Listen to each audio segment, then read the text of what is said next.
به نام خدا. امروز یک شنبه ظاهراً نمیدونم 10 یا 11 آذر ماه 1403 هستش. اگر یادتون باشه دانشجویان عزیزم، من یک روز وعده دادم که بعد از بیمارستان خدمت شما با تأخیر برسم، اما نتونستم برسم. فکر کنم 2 هفته پیش 3 هفته پیش بود.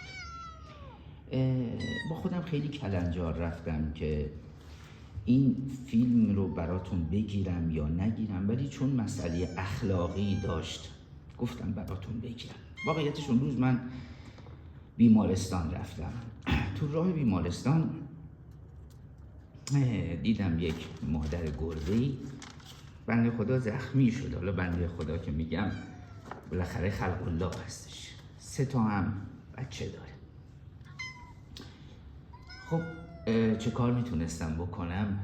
حالا من خوب نبود. خب پولی هم تو جیبم گذاشته بودم که برم شیمی درمانی، از اون برم بیمارستان، بعد از اون برم خب بیام سر کلاس. با خودم هم تلفن همراه نبرده بودم که به شما اطلاع بدم. شرمنده همتونم هستم، پیشاپیشم عذرخواهی میکنم. گفتم این فیلم رو خیلی با خودم کلنجار رفتم که بگیرم، چون امروزه تو دانشگاه خب مقاله هست، اچیندکس هست، چه میدونم از این حرفا هست. اینا همه خوبه، کتاب، مقاله، طرح خوبه، و ما هدف اینها همین هستش که ما به خلق خدا و به طبیعت و به موجودات زنده خدمت بکنیم. اگر اینها نباشه اینها به در نخواهند خورد. و درسته حالا من رشتم شیمیه، رشتم اخلاق نیست، اما خب بایستی به عنوان یک معلم بعضی از مسائل رو به شما هم منتقل کنم. خلاصه با هزار زحمت اینا رو با کمک یک نفر مادر رو بردم دامپزشکی بخیه کردم.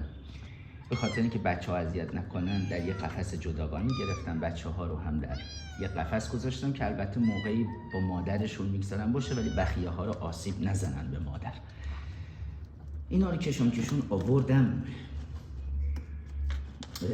دیگه. از همسایه هم اجازه گرفتم تو زیر زمین 2 تا قفس هم گرفتم.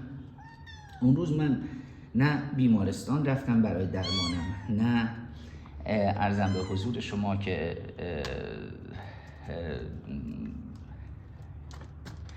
به کلاس درس رسیدم، اما خوشحالم که اینها رو تونستم نجات بدم. الحمدلله حال بچه ها خیلی خوبه، مادرم حالش داره خوب میشه که بتونم اینها رو آزاد کنم.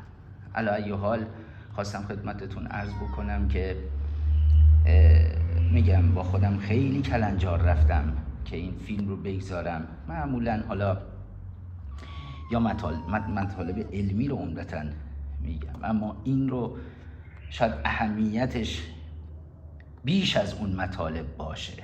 یادمون باشه که انسان با حیوان تفاوت داره، نمیتونه نسبت به هم نوع خودش و نسبت به حیوانات و گیاهان بی تفاوت باشه. یاد اون بزرگمرد رو همیشه به خاطر داشته باشید که پول کمی به دست آورد، در خیابان میگذشت، یک مقدار بعد از مدتی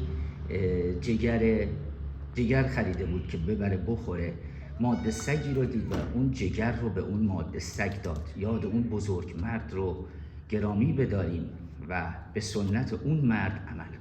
زنده باشید بچه‌ها.